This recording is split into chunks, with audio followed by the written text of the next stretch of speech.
사랑하는 여러분, 평안하신지요? 삶의 지혜를 탐구하는 시간입니다. 우리는 살아가면서 두 종류의 사람을 만납니다. 다른 사람의 실수를 통해 배우는 현명한 사람, 그리고 자신이 직접 넘어져 깨닫기 전까지는 결코 배우지 못하는 사람입니다. 당신은 어느 쪽에 더 가까우신가요? 오늘 우리는 역사의 한 페이지 속으로 들어가 바로 눈앞에 있었던 선대의 교훈을 무시함으로써 비극적인 종말을 맞이한 한 왕의 이야기를 나누고자 합니다. 다니엘서 5장에 기록된 이 이야기는 단순히 오래된 역사 기록이 아니라 오늘을 살아가는 우리 모두에게 하나님의 엄중한 경고와 함께 구원의 메시지를 전하고 있습니다. 본격적인 이야기에 앞서 만약 오늘 이 말씀이 여러분의 마음에 울림을 준다면 공유하기를 통해 이 은혜를 주변에 나누어 주시는 것은 어떨까요? 하나님의 말씀이 더 널리 퍼져나가는데 쓰임받는 귀한 손길이 될 것입니다. 이 시간을 통해 여러분의 삶에 하나님의 깊은 평안과 지혜가 임하기를 기도합니다. 이야기는 지금으로부터 약 2600년 전 고대 근동을 호령했던 거대한 바빌론 제국을 배경으로 시작됩니다. 다니엘서 4장과 5장 사이에는 약 30년이라는 긴 시간의 공백이 있습니다. 한때 세상의 정점에서 하나님 앞에 교만했다가 7년간 짐승처럼 지내며 철저히 낮아졌던 위대한 왕 느부갓네살은 이미 역사의 뒤안길로 사라진 후입니다. 그리고 이제 바빌론의 왕좌에는 벨사살이라는 이름의 왕이 앉아 있습니다. 오늘 우리가 살펴볼 다니엘서 5장은 벨사살 왕의 이야기, 그 중에서도 그의 인생 마지막 날 밤에 일어난 사건을 집중적으로 조명합니다. 작가는 이 한 장을 통해 인간이 세운 그 어떤 화려하고 교만한 제국이라도 창조주 하나님께서는 단 한순간에 무너뜨리시고 다른 이를 그 자리에 세우실 수 있다는 영원한 진리를 우리에게 보여주고자 합니다. 벨사살 왕에게 내려진 하나님의 심판은 신속했고 갑작스러웠으며 절대적이었습니다.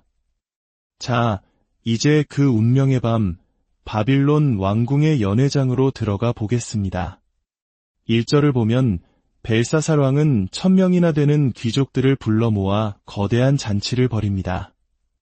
그는 모든 이가 보는 앞에서란 뜻의 맞은편에서 포도주를 마셨다고 성경은 기록합니다. 이는 단순한 술자리가 아니었습니다. 자신의 권력과 위엄을 과시하는 거대한 정치적 쇼였던 것입니다. 술기운이 오르자 그의 마음속에 있던 교만과 오만이 고개를 듭니다. 그는 뜬금없이 한 가지 명령을 내립니다. 바로 그의 선대왕 느부갓네살이 예루살렘 성전에서 탈취해온 금 그릇과 은 그릇들을 가져오라는 것이었습니다. 여러분, 이 그릇들은 보통 그릇이 아니었습니다.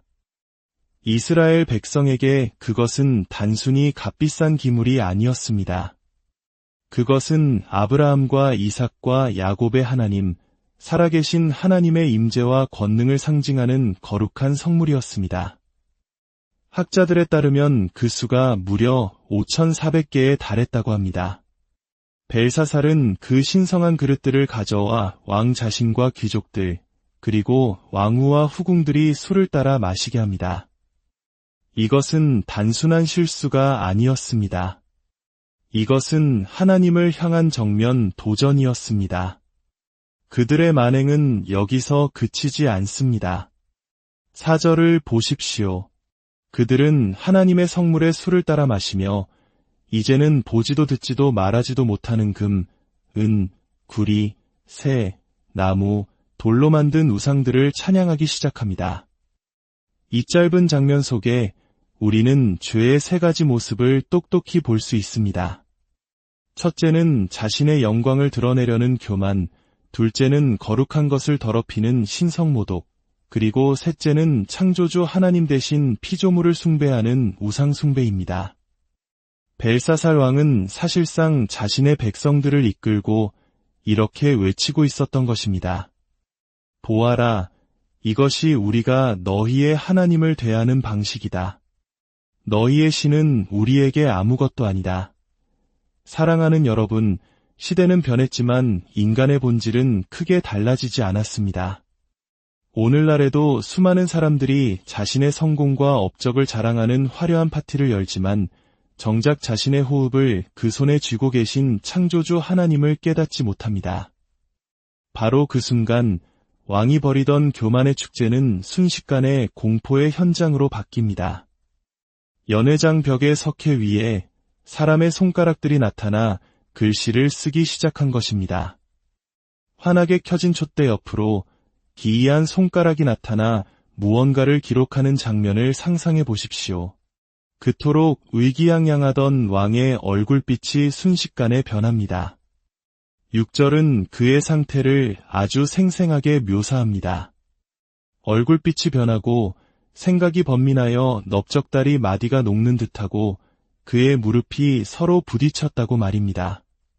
문자 그대로의 번역 중 하나는 그의 허리관절이 풀렸다는 뜻인데 이는 극도의 공포로 인해 신체를 통제할 수 없게 된 상태를 의미합니다. 1000명의 귀족 앞에서 이염을 뽐내던 왕이 순식간에 온몸을 사시나무 떨듯 떠는 초라한 인간으로 전락한 것입니다. 다급해진 벨사살은 이전의 왕들이 그랬던 것처럼 바빌론의 모든 지혜자들, 즉 술객과 갈대아 술사와 점쟁이들을 큰 소리로 불러 모읍니다. 참으로 어리석지 않습니까? 그는 선대의 경험을 통해 이들이 결코 하나님의 비밀을 풀 수 없다는 것을 배웠어야 했습니다. 그는 똑같은 실수를 반복하며 외칩니다. 누구든지 이 글자를 읽고 그 해석을 내게 보이면 자주색 옷을 입히고 금 사슬을 목에 걸어주며 나라의 셋째 통치자로 삼으리라. 하지만 8절을 보십시오. 왕의 모든 지혜자가 들어왔으나 그들은 그 글자를 읽지도 그 해석을 왕께 알려주지도 못했습니다. 그러자 왕의 번민은 더욱 심해졌고 얼굴빛은 더욱 하얗게 질렸으며 귀족들마저 당황하기 시작했습니다. 기원전 600년 전의 사람들이 참 어리석다고 생각하십니까? 오늘날은 이런 일이 없을까요? 아닙니다. 인간은 자신의 유한함과 연약함에 직면할 때 문제의 본질을 깨닫지 못하고 어리석은 지혜에 계속해서 매달립니다.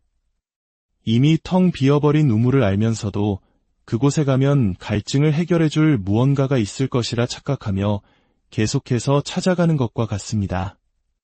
많은 사람들이 지성과 이성으로 하나님께 나아갈 수 있다고 믿습니다. 하지만 하나님께서는 세상의 지혜로는 결코 발견될 수 없는 길을 열어두셨습니다. 십자가의 도는 멸망하는 자들에게는 미련한 것이요 구원을 받는 우리에게는 하나님의 능력입니다. 내가 나를 고칠 수 없다니 그게 말이 되는가? 내 지성으로 이해할 수 없는 것을 어떻게 믿는가? 이것이 바로 교만한 인간의 본성입니다. 그러나 하나님께 나아오는 자는 반드시 그가 계신 것과 또한 그가 자기를 찾는 자들에게 상 주시는 이심을 믿어야 할지니라. 먼저 창조주 하나님 앞에 무릎 꿇는 것, 그것이 지혜의 시작입니다. 바로 그때 연회장의 소란을 듣고 한 여인이 들어옵니다. 그녀는 바로 왕의 어머니, 즉 태우였습니다. 고대 왕국에서 왕의 어머니는 막강한 영향력을 가졌습니다. 그녀는 왕에게 다가가 말합니다. 왕이시여, 만수무강 하옵소서. 너무 번민하지 마시며 얼굴빛을 바꿀 것도 아니니이다. 왕의 나라에 거룩한 신들의 영이 있는 사람이 있으니 그녀는 한 사람을 기억해냈습니다. 바로 다니엘이었습니다. 그녀는 다니엘을 빛과 총명과 지혜, 탁월한 영과 지식, 그리고 문제를 해결하는 능력을 가진 사람으로 묘사합니다. 이 묘사는 마치 장차 오실 메시아, 예수 그리스도를 예표하는 것처럼 들립니다. 이방인인 태후의 눈에도 다니엘에게 임한 하나님의 영은 그토록 특별하고 거룩하게 보였던 것입니다. 저는 이 구절에서 사마리아 여인의 외침을 떠올립니다. 평생 만족을 찾아 헤맸지만 늘 공허했던 그녀가 예수님을 만난 후 마을로 달려가 외쳤습니다. 와서 보라. 이는 그리스도가 아니냐.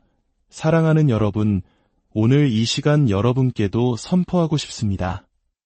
이 세상 나라에 여러분이 나아갈 수 있는 한 분, 예수 그리스도가 계십니다. 그분은 지혜와 권능, 용서와 평화, 소망과 만족 그 자체이십니다. 당신의 마음 깊은 곳의 갈망에 대한 해답은 종교나 철학이 아닌 바로 인격이신 예수님 안에 있습니다. 왕의 명령에 따라 이제 80대 후반이 되었을 늙은 선지자 다니엘이 왕 앞에 불려 나옵니다. 예루살렘에서 소년 시절에 포로로 끌려온 지 어언 70년의 세월이 흘렀지만 그는 여전히 하나님의 사람으로 굳건히 서 있었습니다. 그러나 벨사살 왕의 태도는 여전히 오만합니다. 그는 극도의 공포 속에서도 다니엘을 자신보다 낮은 자로 대합니다. 내가 바로 내 아버지가 유다에서 사로잡아온 유다 자손 중에 그 다니엘이냐. 그는 다니엘을 단지포로 노예 출신으로 깎아내리며 자신의 권위를 세우려 합니다. 그리고는 마치 시혜를 베풀듯 글자를 해석하면 큰 상을 내리겠다고 말합니다. 이때 다니엘이 왕 앞에서 입을 엽니다. 그의 대답은 단호하고 이염이 넘칩니다. 첫째, 왕의 예물은 왕이 친히 가지시며 왕의 상급은 다른 사람에게나 주옵소서. 그는 세상의 부귀영화에 조금도 미련이 없음을 분명히 합니다. 둘째, 그는 곧바로 글자를 해석하는 대신 벨사살 왕이 반드시 들었어야 할 역사 수업을 시작합니다. 그는 느부갓네살 왕의 이야기를 다시 들려줍니다. 왕이여, 지극히 높으신 하나님이 왕의 아버지 느부갓네살에게 나라와 큰 권세와 영광과 위엄을 주셨나이다. 그분은 하나님이 세우신 왕이었습니다. 그러나 그의 마음이 높아지며 뜻이 완악하여 교만을 행함으로 하나님께서는 그의 왕위에서 그를 끌어내리셨습니다. 다니엘은 마치 거울을 보여주듯 느부갓네살의 교만과 벨사살의 교만을 겹쳐 보여줍니다. 그리고 마침내 다니엘의 책망은 벨사살의 심장을 향합니다. 22절을 보십시오. 벨사살이여, 왕은 그의 아들이 되어서 이 모든 것을 알고도 아직도 마음을 낮추지 아니하고 도리어 자신을 하늘의 주제보다 높이며 그의 성전 그릇을 왕 앞으로 가져다가 술을 마시고 듣지도 보지도 알지도 못하는 우상들을 찬양하였나이다. 그러나 왕의 호흡을 주장하시고 왕의 모든 길을 작정하시는 하나님께는 영광을 돌리지 아니하였나이다. 가장 무서운 죄는 무지에서 비롯된 죄가 아닙니다. 알면서도 짓는 죄입니다. 벨사살은 아버지 느부갓네살에게 어떤 일이 일어났는지 분명히 알고 있었습니다. 하나님의 살아계심과 그분의 능력을 알고 있었습니다. 그럼에도 그는 의도적으로 하나님을 무시하고 대적하는 길을 선택했습니다. 성경은 로마서에서 모든 인간이 하나님 앞에서 무지함을 핑계댈 수 없다고 말합니다. 창세로부터 그의 보이지 아니하는 것들, 곧 그의 영원하신 능력과 신성이 그가 만드신 만물에 분명히 보여 알려졌기 때문입니다. 그러므로 그들이 핑계하지 못할지니라. 하나님을 알되 하나님을 영화롭게도 아니하며 감사하지도 아니하고 오히려 그 생각이 허망하여지며 미련한 마음이 어두워졌나니 스스로 지혜 있다 하나 어리석게 되어 썩어지지 아니하는 하나님의 영광을 썩어질 사람과 새와 짐승과 기어다니는 동물 모양의 우상으로 바꾸었느니라. 이것이 바로 벨사살의 죄였고 오늘날 하나님을 떠난 인류의 모습입니다. 이제 다니엘은 벽에 쓰인 글자의 의미를 풀어줍니다. 메네 메네 데겔 우바르신, 메네는 세어보았다는 뜻입니다. 하나님께서 왕의 나라의 시대를 세어보시니 그것이 이제 끝났다는 의미입니다. 데겔은 저울에 달아보았다는 뜻입니다. 하나님께서 왕을 저울에 달아보시니 기준에 미치지 못하여 부족함이 보였다는 의미입니다. 우바르신, 즉 베레스는 나누어졌다는 뜻입니다. 왕의 나라가 나뉘어서 메대와 바사 사람에게 넘겨졌다는 의미입니다. 이것은 사형 선고였습니다. 놀랍게도 벨사살은 그 끔찍한 예언을 듣고도 약속대로 다니엘에게 자주색옷과 금 사슬을 주고 그를 나라의 셋째 통치자로 선포합니다. 어쩌면 마지막 순간까지도 자신의 권력이 여전하다고 믿고 싶었던 것인지도 모릅니다. 그러나 그날 밤 모든 것이 끝났습니다. 30절은 아주 간결하게 기록합니다. 그날 밤에 갈대아 왕 벨사살이 죽임을 당하였고 그가 왕궁에서 교만의 축제를 벌이는 동안 메데바사 연합군은 이미 바빌론 성벽 아래로 침투하고 있었습니다. 역사가들에 따르면 그들은 유프라테스 강물의 흐름을 다른 곳으로 돌려 강 수위를 낮춘 뒤 마른 강바닥을 통해 철옹성 같던 바빌론 성 안으로 진입했다고 합니다. 왕이 자신의 권력이 영원할 것이라 자만하는 동안 그의 제국의 종말은 바로 발밑에서부터 조용히 진행되고 있었던 것입니다. 오늘 밤 성경은 죽음에 대해 결코 병적으로 묘사하지 않습니다. 그저 담담하고 직설적으로 말할 뿐입니다. 우리 모두에게는 끝이 있습니다. 세상은 우리에게 더 많은 돈, 더 많은 시간, 더 나은 노후를 준비하라고 끊임없이 속삭입니다. 하지만 성경의 가장 시급한 메시지는 이것입니다. 당신은 그리스도께로 돌아올 시간이 얼마 남지 않았습니다. 벽에 글씨를 썼던 그 하나님의 손가락을 기억하십니까? 그 손가락은 애굽에 재앙을 내리실 때 나타났고 시내산에서 십계명을 새기셨으며 시편 기자가 바라본 밤하늘의 별들을 만드신 창조주의 손길이었습니다. 그리고 마침내 그 하나님의 아들 예수 그리스도께서 이 땅에 오셔서 말씀하셨습니다. 때가 찼고 하나님의 나라가 가까이 왔으니 회개하고 복음을 믿으라. 예수님께서 귀신을 쫓아내고 병든 자를 고치시며 말씀하셨습니다. 내가 만일 하나님의 손을 힘입어 귀신을 쫓아내는 것이면 하나님의 나라가 이미 너희에게 임하였느니라. 벨사살 왕처럼 교만하고 어리석은 우리들입니다. 그런 우리를 위해 하나님께서 독생자 아들을 보내주셨다는 사실이 얼마나 신비하고 놀라운 은혜입니까? 누구든지 회개하고 그를 믿으면 멸망하지 않고 영생을 얻게 하려 하심이라. 사랑하는 여러분, 오늘 당신의 삶의 벽에는 어떤 글씨가 쓰여 있습니까? 세상의 헛된 것들을 찬양하며 하나님께 영광 돌리기를 잊고 있지는 않습니까? 벨사살의 이야기는 우리에게 경고합니다. 하나님의 저울 앞에서 우리의 삶이 부족함이 드러나기 전에 겸손히 주님께로 돌아오십시오. 그분만이 우리의 유일한 소망이며 영원한 생명이십니다. 주 예수 그리스도의 은혜와 하나님 아버지의 무한하신 사랑과 성령의 교통하심이 이 말씀을 듣는 모든 분들 위해 이제로부터 영원까지 함께 하시기를 축원합니다.